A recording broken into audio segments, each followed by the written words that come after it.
Good morning friends, आप देख रहे हो न्यू रा पाठशाला एजुकेशन। और आज जो वीडियो है हमारी वो आपकी है that is on the revise syllabus of class 10th maths. ठीक है, कि आपको सबको पता होगा कि मैथ्स का जो सिलेबस है, मैथ्स का क्या ऑलमोस्ट सारे ही सब्जेक्ट के सिलेबस में रिवीजन हुआ है। तो मैं जो वीडियो लाई हूँ उस मैथ्स से रिलेटेड लेके आई हूँ। तो हम देखेंगे कि मैथ्स के सिलेबस में सीबीएसई ने क्या क्या चेंजेस लाए हैं, कौन कौन से टॉपिक्स को रिमूव कर दिया है। बट वीडियो शुरू करने से पहले it's my request from all of you, please guys जितना हो सके अपने फ्रेंड्स के साथ इसे शेयर करिएगा वीडियो को। और अगर वीडियो पसंद आए तो प्लीज़ इसे लाइक करना मत भूलिएगा, ताकि इस तरह की जो भी नोटिफिकेशन में अगर कुछ आती है सीबीएसई से रिलेटेड क्लास 10th को, तो मैं आप लोगों के साथ शेयर जरूर कर सकूँ। ठीक है, सो यहाँ से एक और रिक्वेस्ट है दैट इज़ कि अगर वीडियो देख रहे हो तो प्लीज़ पूरी वीडियो को देखिएगा, ताकि आपको प्रॉपर अंडरस्टैंडिंग लग सके कि एक्चुअल में क्या क्या जो है सिलेबस में रिवाइज्ड हुआ है। ठीक है, या फिर चेंजेस आए हैं। तो पहला देखिए, पहले भी हमारे पास ये सारी यूनिट की डिवीज़न हुआ करती थी, that is number system, algebra, coordinate geometry, geometry, trigonometry, mensuration, statistic and probability. ये हमारे पास पहले भी होते थे, यूनिट अभी भी हैं। तो चेंजेस क्या हैं गाइस, इसके अंदर जो सब टॉपिक्स होते हैं ना, उसमें चेंजेस आए हैं, उनको हम कंसिडर करेंगे अभी। ठीक है, तो सबसे पहला जो है हमारे पास दैट इज़ रियल नंबर। ठीक है, रियल नंबर में से गाइस आपको बता दूं, एक होता था हमारे पास topic that is Euclid division lemma, वो रिमूव कर दिया गया है। तो no need to do that topic अब, क्योंकि वो रिमूव हो गया है। कब आपको उसको कवर करने की ज़रूरत नहीं है अगर आपने नहीं किया है। ठीक है, नेक्स्ट आपके पास है दैट इज़ अलजेब्रा। अलजेब्रा के अंदर क्या है, आपके पास पोलिनोमियल है। ठीक है, तो जो पोलिनोमियल है आपके पास, उसमें जो है सिंपल प्रॉब्लम्स होती थी जो डिवीज़न बेस्ड, उनको रिमूव कर दिया है। ठीक है, सो नेक्स्ट देख लेते हैं pair of linear equation in 2 variables. Guys इसमें क्या है हमारे पास, जैसे आपको पता होगा, इसमें हमारे पास 3 मेथड होते थे जिसके थ्रू हम क्या करते हैं, अपनी इक्वेशंस को सॉल्व कर सकते थे। एक आपके पास होती थी सब्स्टिट्यूशन मेथड, एक होती थी एलिमिनेशन मेथड, एक होता था क्रॉस मल्टीप्लिकेशन मेथड। तो यहाँ पे जो है cross multiplication method pair of linear equation in 2 variables में से रिमूव कर दिया है। तो अब आपको वो नहीं करने की ज़रूरत है, आप 2 ही मेथड करोगे, one is elimination method, other is substitution method. ठीक है, नेक्स्ट आपके पास है दैट इज़ क्वाड्रेटिक इक्वेशन। जो क्वाड्रेटिक इक्वेशन है गाइस, उसमें जो आपके पास प्रॉब्लम बेस्ड होती थी ना आपके पास क्वाड्रेटिक इक्वेशन की, उनको रिमूव कर दिया है।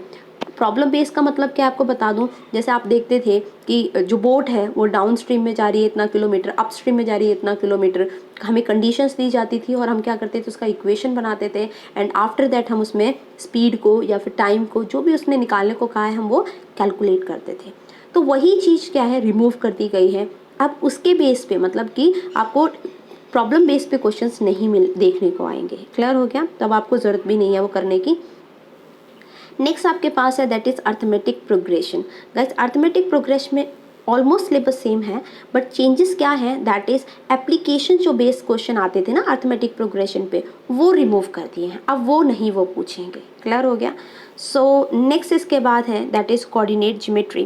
कोऑर्डिनेट ज्योमेट्री की अगर बात करें तो हमारे पास जो है एरिया ऑफ ट्राइंगल से रिलेटेड क्वेश्चंस को हटा दिया गया है। अब एरिया ऑफ ट्राइंगल से रिलेटेड क्वेश्चन नहीं पूछे जाएंगे।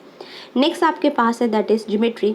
ज्योमेट्री में क्या है दैट इज़ ट्राइंगल है सबसे पहले। ठीक है, तो ट्राइंगल में क्या है, एक थ्योरम को रिमूव कर दिया गया है, जिसमें आपको आपने सुना होगा कि, या फिर नहीं पढ़ा है तो आप पढ़ोगे उसमें, कि सिमिलर ट्राइंगल में एक प्रॉपर्टी होती है हमारे पास कि जो है रेशो जो होती है हमारे पास सिमिलर ट्राइंगल की, वो उनके एरिया के स्क्वायर के बराबर होती है। इस तरह से होती है आपके पास। आप प्रॉपरली पढ़ोगे स्टेटमेंट तो समझ में आ जाएगा आपको।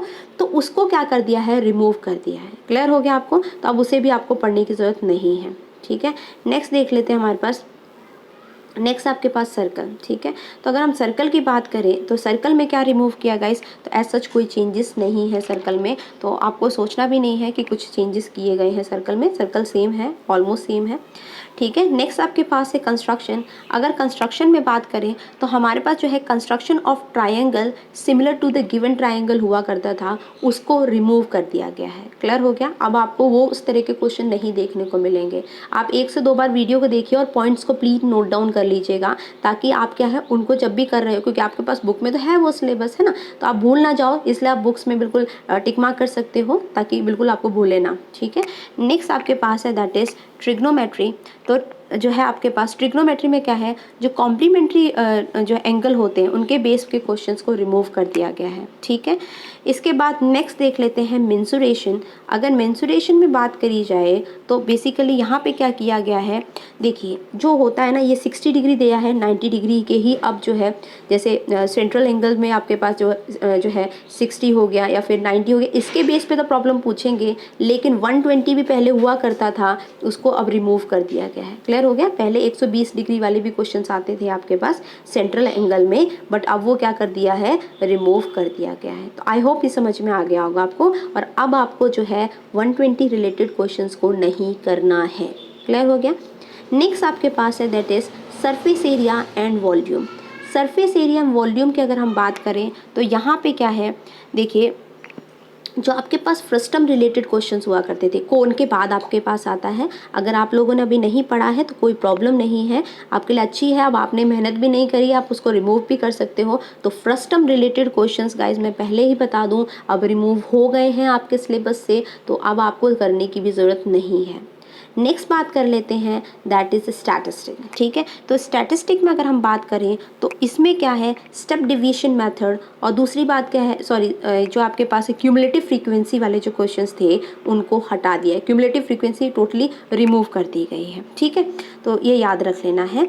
नेक्स्ट आपके पास प्रोबेबिलिटी की बात करें तो प्रोबेबिलिटी में कोई चेंज नहीं है, तो प्लीज़ पूरी प्रोबेबिलिटी को करिएगा आप, बिल्कुल भी कोई कुछ ऐसा नहीं है कि आपने कोई टॉपिक इसमें से छोड़ देना है। प्रोबेबिलिटी में आप पूरी प्रोबेबिलिटी को करोगे। ठीक है, तो ये सारा कुछ था जो आपको बिल्कुल देखना है। प्लीज़ गाइस जितना हो सके अपने फ्रेंड्स के साथ शेयर करिए, ताकि ये ज़्यादा से ज़्यादा वीडियो बच्चे के पास पहुंच सके, उनको प्रॉपर इन्फॉर्मेशन मिल सके। क्योंकि ये टॉपिक जो भी हैं, अगर वो अगर मतलब मान लीजिए चैप्टर कर रहे हैं, कहीं पे भी कर रहे हैं, स्कूल में कर रहे हैं या सेल्फ स्टडी से भी कर रहे हैं, तो ये चैप्टर वो रिमूव कर सकते हैं। ये इसलिए किया गया है ताकि क्या है, जो